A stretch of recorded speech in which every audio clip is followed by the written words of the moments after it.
good evening everybody, and welcome to Irocz. My name is Smitty. Thank you all for subscribing. Thanks for the new ones that have dropped by, and if you like what you see, consider hitting that subscribe button. Hit the notification bell and smash that like button. Let me know if you like the video or not. Hey, we're getting into Scarlet'S transmission. 700 R4. Dum dum dum. Excuse me. Okay, I led you a little bit about some of the things on the 700s. A lot of it will apply to the 4L60 and 60E. The 4L60 was, I do believe, in 1993. That was when they started switching everything over, and by 1994 they were the 4L60E. Okay, so how do I know what transmission I've got? When they first come out with this transmission, it was in 1983, and again, like I said, they were failure prone. So they've made improvements, of course, updates through the years. The 83 and 84 had a 27 spline input shaft, and 84 to 93 used a 30 spline input shaft. That's something you'll want to know when you order a torque converter. Of course, if you got one that's a 27 spline, that's the weakest one of them all. They did use the 4L60 in an S10, 4L60E, and they were built a little bit different. They were a little bit lighter yet on their stuff. So the easiest way to tell 700 R4, the early years up to 83 had a 2-letter behind the broadcast code, and everything after that was a 3-letter, and that basically tells what model it come out of. For instance, I went ahead and cleaned this off, and this, let me get you some light so you can see it. Above the pan rail on the right side, which would be the passenger side, you have a code right there, and of course the light's going to drown it out. There you go. There you can see it. That's 7YZM141B. That's the transmission identification. The first number is the year of the transmission, so this would be an 87 transmission. If it was an 89, it'd have a 9 there. If it's got a K in there instead of a YZM, it means it's usually in a 4-wheel drive, which means the rear of the case is a little bit more stout. Again, to adjust the pressure on the 700, you've got this cable here. They call that a throttle valve cable. Not to be confused with a detent cable like the 350 turbos had. Serves a completely different purpose. This transmission has this cable has an adjustment right there, and the way that works is you can basically push that tab down right here, and you let the cable spring all the way back in, and so when you put it on the car and you step on the gas pedal, this thing will ratchet out and adjust properly. I always like to have these, my personal preference, I always like to have these a little on the tight side, but they have to be hooked up. If you don't hook it up, you will burn the transmission up in an instant. It's just, that's what it's there for. Anyway, enough of that. I know some of you were looking forward to getting this one going. So, without further ado, class is in session. So here we go. I'm going to get this set up. I am going to set up my other camera too, so you'll have a bird's eye view. Yes, my equipment's old, but it's all I got to work with. But it's better than nothing. Anyway, let me get this other one set up, and we'll start tearing into this transmission. So here we go. Okay, first things first, we're going to take this TV cable out. Okay, normally I wouldn't worry about it too much, but Try to get as much of the dirt and crap off of there as you can if you've got a lot of dirt around it. Because if you're taking this apart, and I don't know, it's just something about dirt. Now granted, we're going to clean this case all up and everything before we're all done. But to take this TV cable out, like I said, first get the dirt out from around it. And you got a little 10mm bolt on there. So like I said, there's a little 10mm bolt there. Not long-winded too.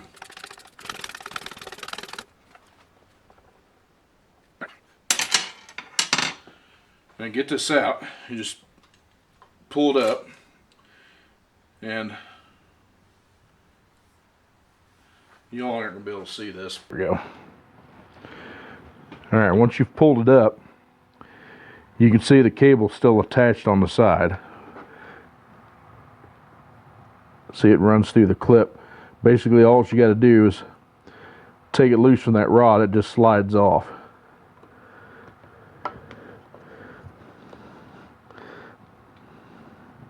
Just like that. And then that will stay there. You'll get the seal with the rebuild kit. Now they made two different types.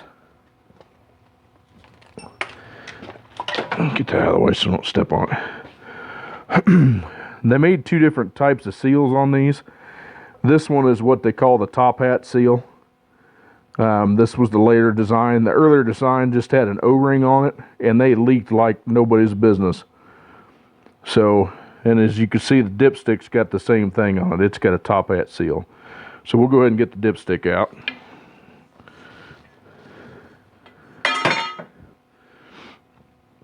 And it'll come with a replacement top hat seal on that too. So, alright. Next, we'll get the pan off. Alright, again, this has got a bunch of that clay mud in it, so you're going to have to clean that off before you can get the pan off.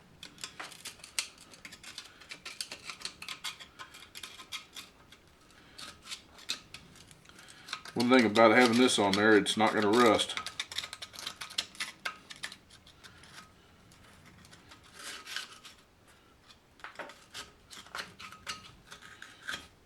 Ouch.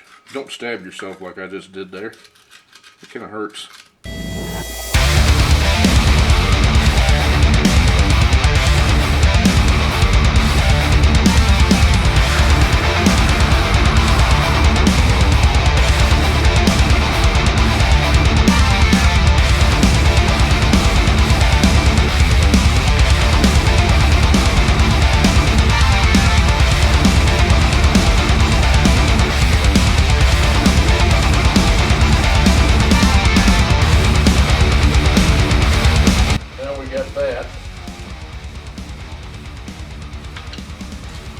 Going to be a 13. Get these off.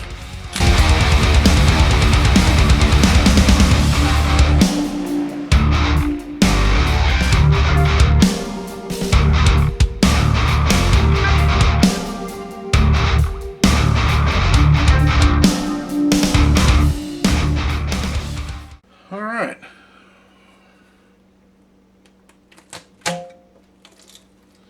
Well, it wasn't stuck as bad as I thought it'd be.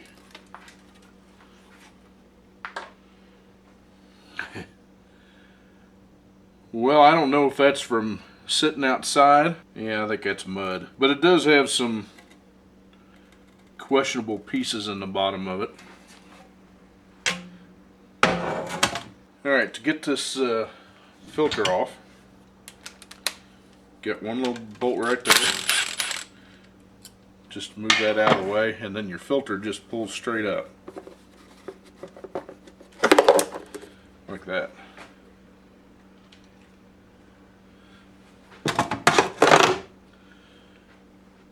Okay, on the bottom side here, you got your wiring harness. This is your TCC apply. That's what turns your torque converter clutch on and off. And that's what this O-ring is for, is right here. There's an O-ring here that seals the converter. but that's your apply solenoid. On the later models of 4L60E, they actually use two solenoids.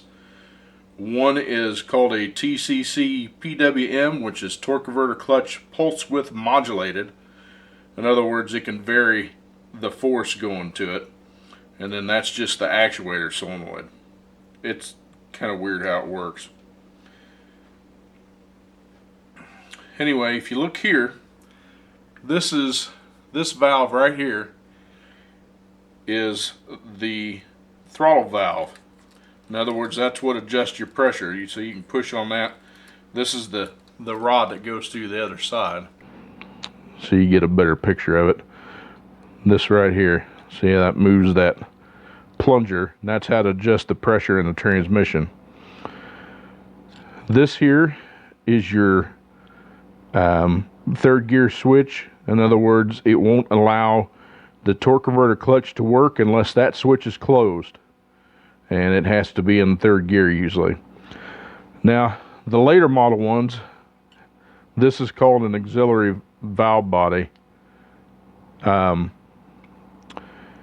it also has an actuator in there, and if I remember right, it's like the fourth gear accumulator.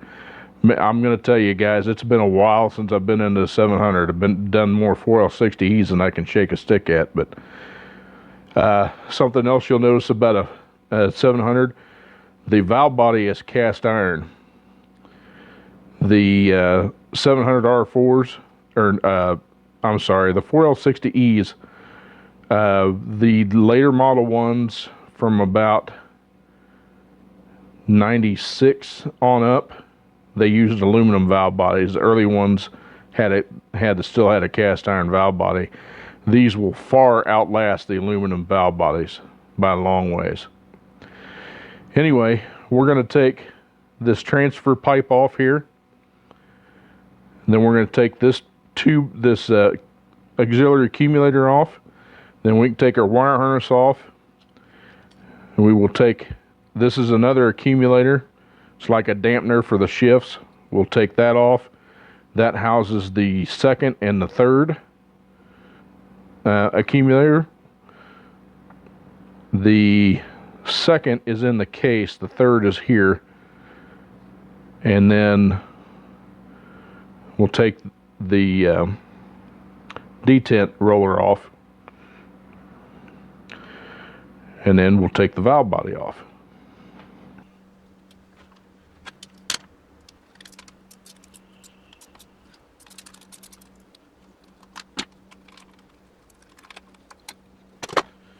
Quick note to check ball. Make sure you don't lose that.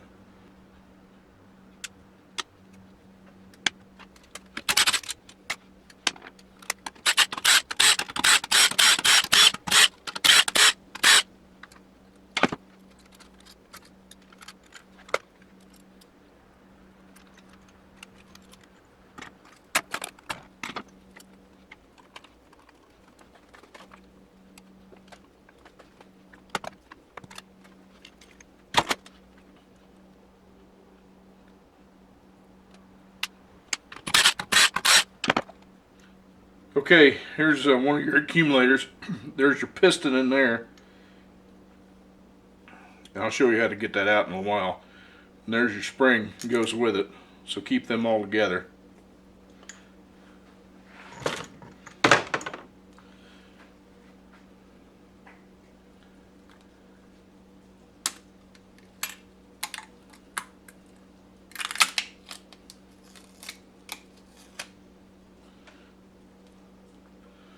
Don't worry about ripping your separator plate gasket. It comes with new ones.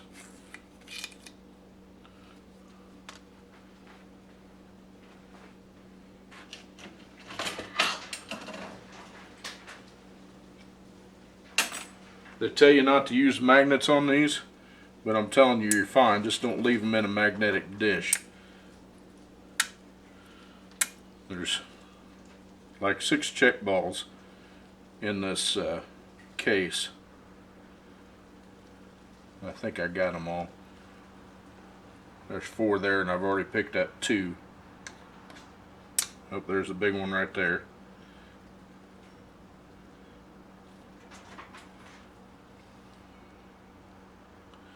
That should be it. Alright. Now, here's your other piston right here in this hole. So it's got a purple spring with it. And then the piston's down in the hole there. Again, I'll show you a trick for getting them out. But it's not important right now.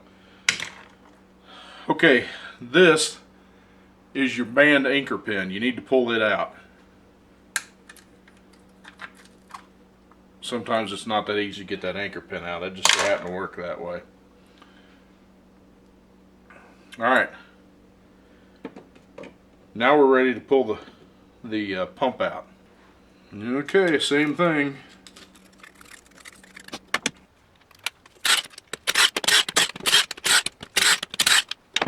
Okay, something else to note. See the little orange ring there? Yeah, make sure to replace those when you take those, when you build your new one. The kit will come with it. They'll probably be black in the kit though. Alright, the easiest way to get these pumps out of these things and get underneath of it. And if it doesn't want to be too stubborn, like this one is, it's pretty tight in there. There it goes. Just be careful with it and it'll come out. There you go. One pump. Alright, very top here, this is what they call the reverse input housing. This is your thrust washer that goes on the bottom of the pump. So you'll get a replacement with that. This one's in really good shape. Actually, the inside of this transmission's in really good shape.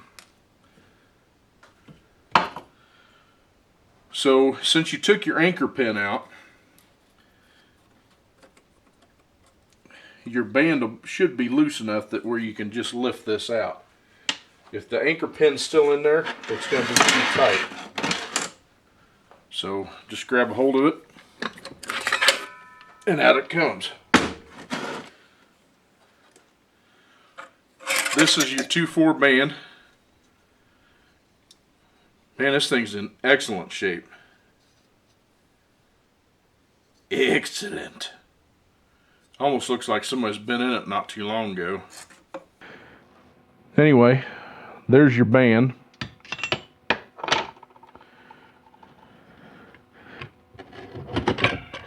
Pull that off. That's your reverse input housing. This is the surface where the band rides, is here. And this one does, you can't even feel any grooves in it. I mean, that's spectacular. I mean, the inside of this clutch here, fantastic. This is your 3/4 clutch, your direct clutch, or excuse me, 3/4 clutch, your forward clutch, and your overrun clutch is all in this housing. And if you look on the underside, that's what it looks like. We'll get into tearing down that in another video. So now what you're left with is you've got your sun gear for your sprag, which is right here. Just pull it out. On the later model ones, that'll all be one piece with the forward sprag. And the forward sprag is this right here. That's your forward sprag. And then this gear actually goes in there. Like I said, the later model ones, this all be one piece. We'll get into that later. Okay, now what you've got left is your upper planetary set, and this gear, this shell right here. And to get this out, there is a little snap ring down there which you cannot see.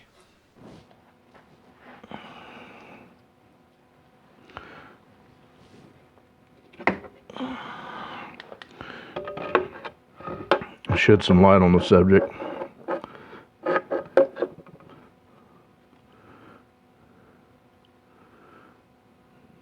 Alright. You can see the tip of it right there, where the opening is. Get my big finger in here.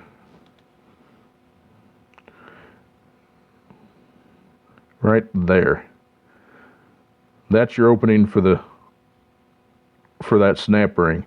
The later model ones are painted yellow, so you can see them. So we'll get that snap ring out of there, then we can pull the rest of that apart.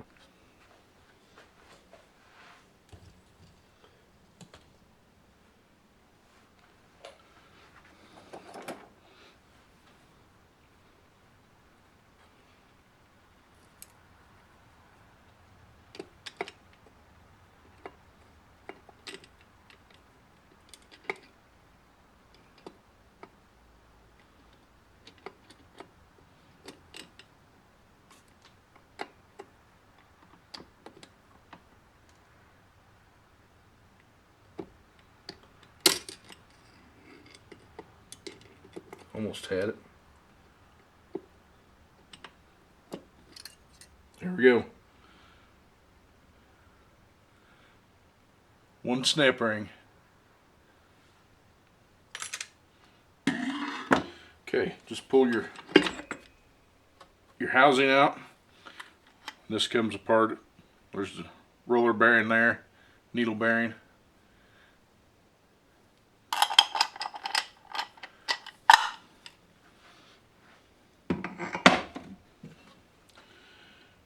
And this is an early model sun shell because it's got a thrust washer in it.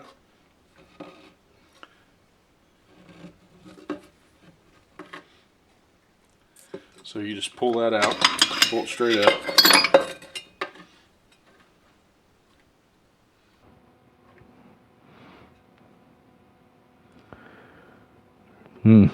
Wow. Okay, here's I'm going to show you this while I'm thinking about it.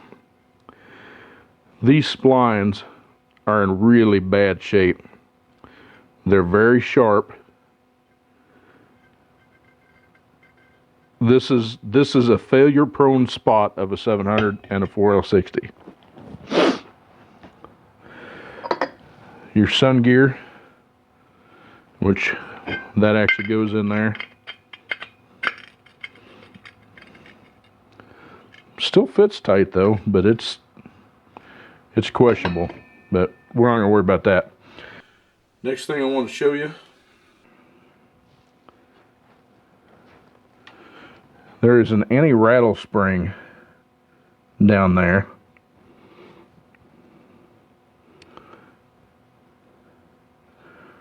That is right there at the case at about 5 o'clock. You can see the black tab. Oh, I'm sorry, this is going to rotate on you. Let's see if I can get over here this way. It's hard to see it, but if you're looking at in the video there, see if I can zoom in on it. There you go. That little clip right there, that's called an anti-rattle clip. And note the location of where that is in relation to that snap ring. That has to go there, and that's how the snap ring goes, is right in that spot. So when you put it back together, it has to go there.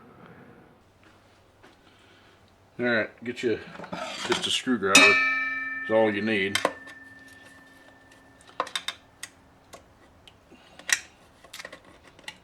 Get behind it on the one side. Just kind of roll it out of there. Anyway, once you get that done, that's actually the back of the low reverse clutch. So if I had my air, you can put air down in this hole right here that's covered up by gasket.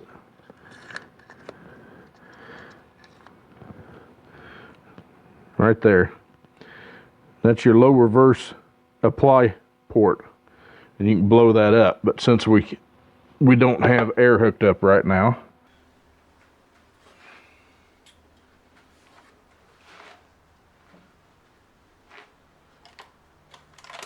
See if we can get a pick under there and pull it up.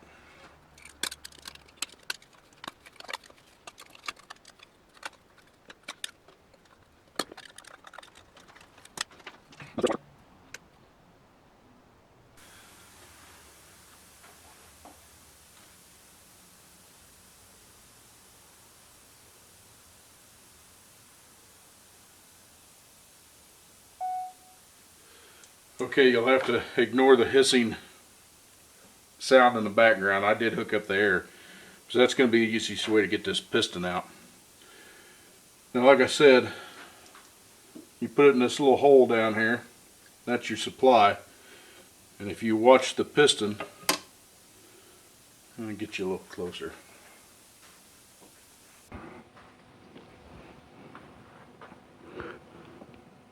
You put a little air to it.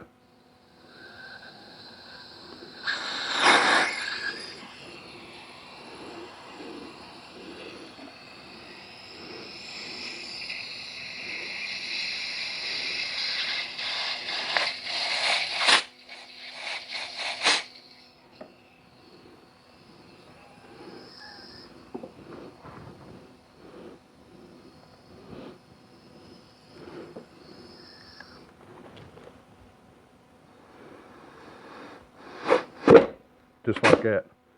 See, it blew that piston up.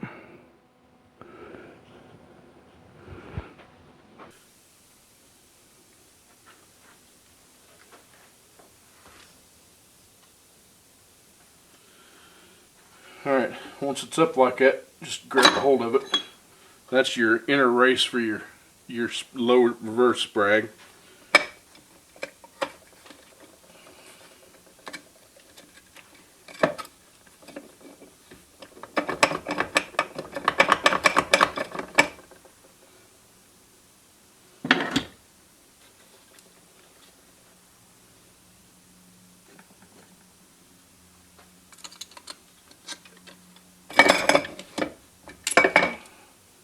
There we go.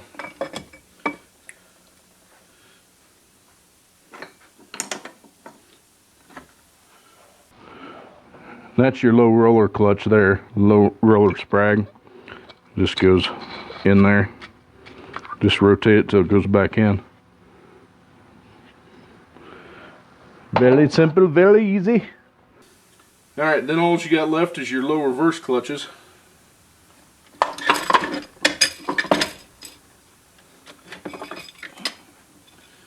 And your low roller, low planetary set.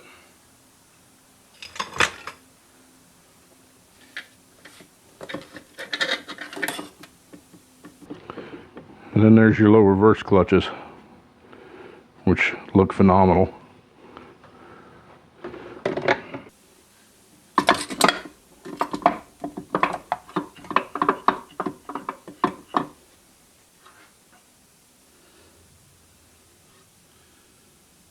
Alright, to get that out of the way. To get the rest of it apart, which is basically just your output shaft, you got to pull the speedometer gear off the back. I forgot about that. On the 4L60s you don't have to. In fact, it'll go out the bottom. I don't think this will.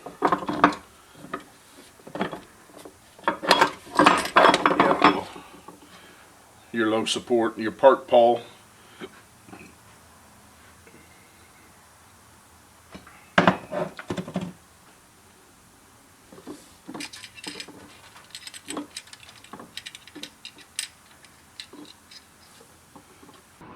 There's that funky clip I was telling you about.